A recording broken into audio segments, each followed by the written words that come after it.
Writing a book is a bit like having a baby. You can't quite know what it's like until you've done it. Or what's worse, what works with your first one might not actually work with your second one and your all other tricks. That's it. There's no reason to go into it blindly. When you get a general idea of where you're going and what you're doing, you're a lot more likely to be able to do it successfully. Knowing that a tired baby is going to be a total nightmare helps you stay on the proper nap schedule, much like having good outline, whatever that means to you personally. Saves you so much time and stops you from writing a lot of garbage that you're going to just discard later in the editing process. Some garbage, of course, is to be expected, but you want to keep it to a minimum. So if you're still on the mammoth task of writing an entire novel and you'd like some pointers because you'd rather not get lost, this video is for you.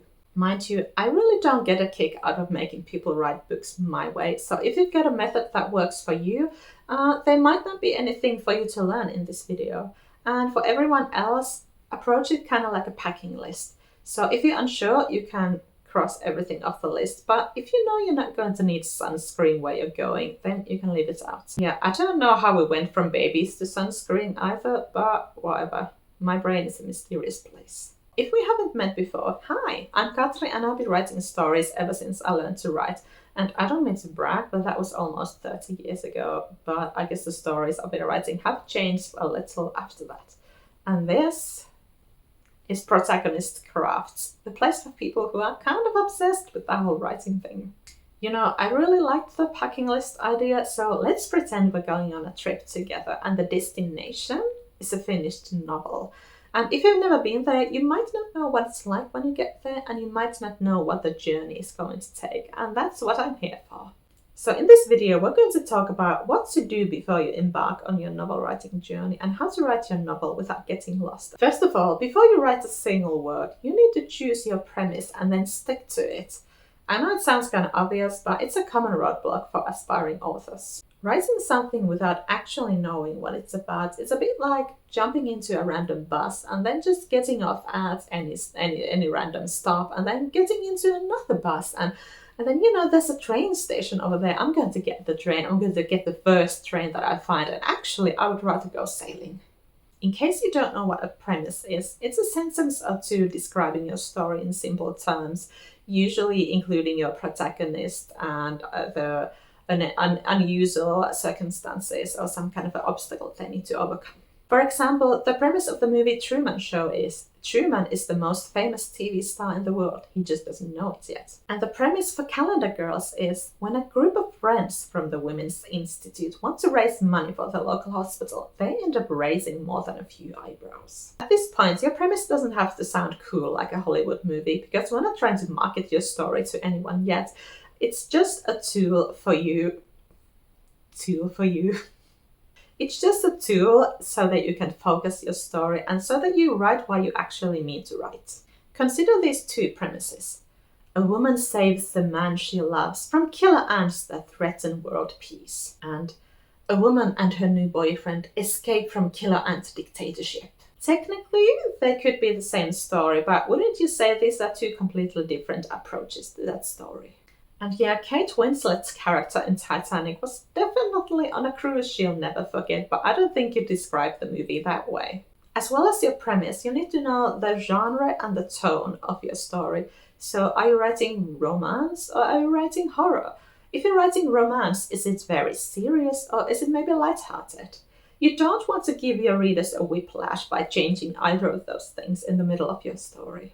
Remember, you've got the rest of your life to write stories, so don't try to cram everything and the kitchen sink in one story. Choose your choices and stick to them. So now you've got a basic idea of where your story is going, but it's a bit like going on a vacation with nothing but your wallet and your passport.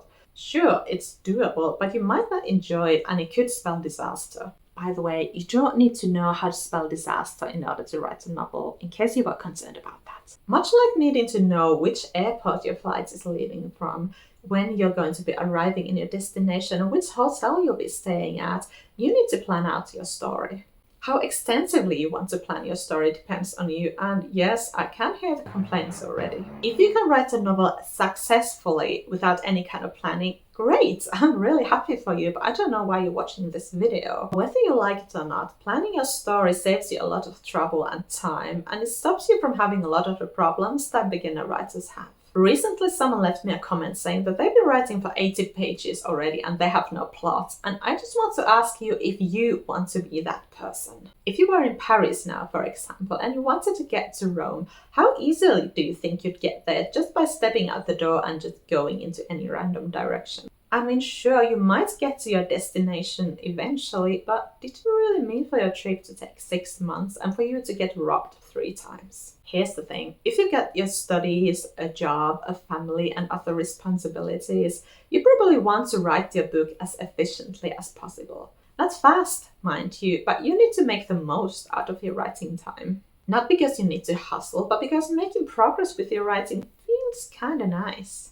Having a fairly solid first draft without 15 different details that you need to delete later when you're editing a novel makes the whole editing process a lot easier. It can be really tiresome to begin with, so you really don't want to make it harder for you than you need to. And if you've never written a novel before, here's a little secret. Revising and editing your novel should take a lot longer than writing your first draft. Having a bird's eye view of your plot helps you write a story that actually makes sense. And you also get a feel of, if you really want to write that story. And I can't tell you how many times I've had a rough outline of a story and then realized, I don't actually want to write a full novel about this. Can you imagine how much time that saved me? Like if I just started writing something and written 100 pages and be like, I don't want to write this specific thing versus, wasting just a couple of days creating an outline and then be like, no, this specific this is why I'm a writer, not to talk. No, this specific thing didn't work, and that's okay. Obviously, no writing is ever in vain. It's always good practice, but again, you might want to be efficient. I know the next issue for some of you is going to be that you want to discover your novel as you write it, and I just want to ask you, how many novels have you successfully written from start to finish with that approach? If the answer is 0, then you might want to try a different method. But just a thought. I'm currently training a puppy, so I don't have the time and energy to come to your house and force you to outline your story, even if I wanted to do that to begin with, which I don't. Again, like I said, I don't get a kick out of making you do things my way. I'm trying to help you. I'm going to talk about babies again. I know we went with a travel metaphor, but whatever. You know how some people don't want to find out the sex of their baby until the birth because they want it to be a surprise? Well, if you find it out from an ultrasound, it's still a surprise. It just happens at a different time. And then you get a lot more time to decide whether your baby is going to be Hunter or Caitlin. I personally really enjoy the outlining process because it helps me discover my story in a safe way. Because it doesn't matter how many detours or mistakes I take and make, because fixing them is just a matter of, scratching up a few lines from my notes. Yes, I write by hand. I can make a list of everything that would be fun to include in my story, and I don't need to commit to any of them until I'm done. I mean, doesn't that sound a lot more fun than having to choose one thing right off the bat and then go with it until the end? And I mean, really, who creates the outline? It's not like you go, I want to have an outline for my story, and then it descends from the heavens without any input from you. It's you who get to discover your story at every step of the way. And also, I don't know if you know this, like maybe this is something that only I know, but there's no outline police who's going to force you to stick to your outline if you don't like it or if it doesn't work. You are the captain of this ship. You get to decide where you go. And if you want to throw away the map in the middle of Atlantic, then do that. It's your ship. So now that you know why you should have an itinerary, let's see what should actually be in it.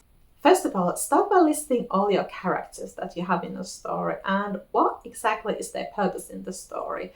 And they should all have a purpose that's somehow related to the protagonist or the antagonist.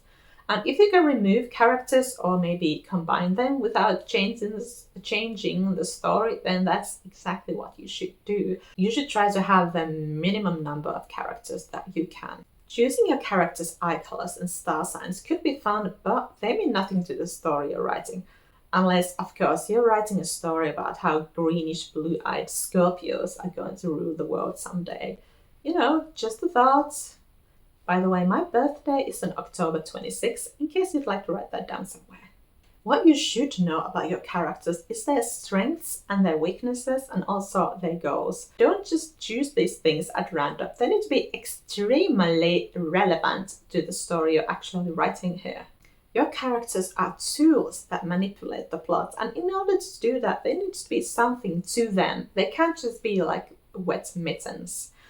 And also, they should constantly be striving towards something that is, once again, relevant to the plot. Yes, we all want world peace, but if you're writing a cozy little romance about a cupcake shop / bookstore, then world peace might not be relevant. Are you writing in first person or in third person intimates or in omniscient point of view? If either of the first two, are you going to have more than one point of view character? If you're going to write in omniscient point of view, what levels of information does your narrator have an access to, and what kind of a voice do they have? And I know many of us default to the point of view that we prefer to read in, but it's best to do these things on purpose rather than by default or by accident.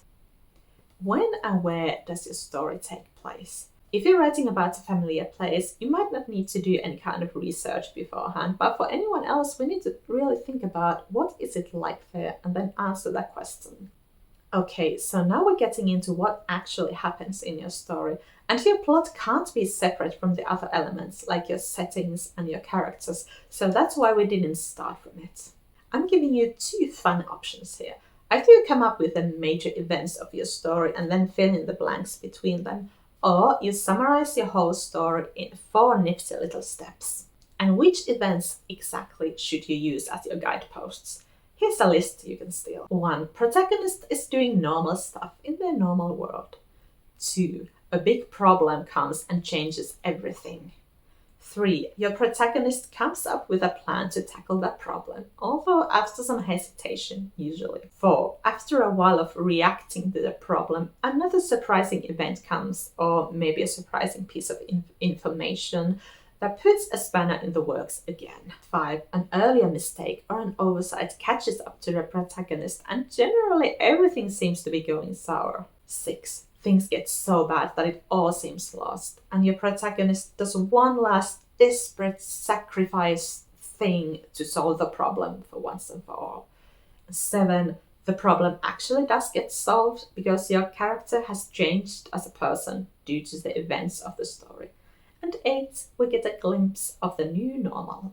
That's just one way to look at story structure, and here's another way where you divide your story in 4 roughly equal parts. Part 1. Life is normal until something big changes everything. Part 2. Your protagonist is reacting to everything until something big changes things again. 3. Your protagonist gets proactive, but things get really difficult until it all seems lost. And part 4. The problems get solved because the protagonist changed as a person and there's a new normal. Those 4 parts are roughly equal in length, so keep that in mind when you're planning your story. And it's really easy to see if your plot is about to get lopsided. So if there's too much action in the beginning but the end is too rushed, or the other way around. So now you're well prepared for the journey, but you also need to get out the door. I mean, sure, planning a trip is really fun, but if that's all you ever do, you can hardly call yourself a globetrotter. What's the best way to get to your destination? It's going forwards and not looking back. It's not going forwards 5 steps and then retracing 3 steps just to make sure you did those steps really well. It's not about going fast really, but it's about maintaining momentum and not getting discouraged and not wasting time and effort on things that you might realize in the end that didn't matter after all. In case it wasn't yet obvious, I was talking about writing the first draft. I know some writers like to edit as they go, but I really wouldn't recommend that, especially not to first-time authors. You might be polishing writing that you end up deleting later anyway, and that's just wasted time and wasted effort, and I really want better for you. Don't think you fully know your story before you've got it all on page, even if you meticulously planned it all beforehand. Ask me how I know. Where and when are you going to write? You need to think about those things beforehand. And are you going to have a set routine for writing, or are you just going to write whenever you can? And will you be locking yourself in your bedroom or writing in coffee shops, for example?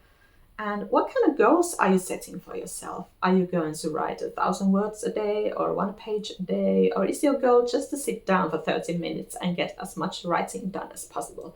All of those goals are valid and you need to pick one that works for you. And also, what are you going to do if something gets in the way of your writing? If you get a cold or surprise guests, both equally awful outcomes. Are you going to still be writing? And if so, when? In the middle of the night, during your commute?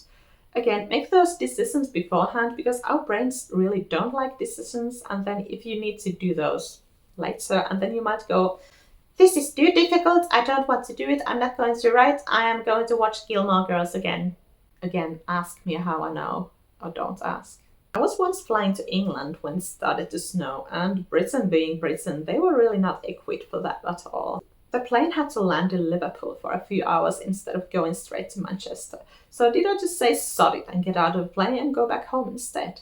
Of course not, that wouldn't be silly. Going through the whole process of writing a novel from start to finish is not always fun, and it's definitely not comfortable. There's nothing wrong with feeling bad or uncomfortable or icky or discouraged, embarrassed, doubtful when you're writing a novel. Those are completely normal feelings, and they're not a sign that you need to give up.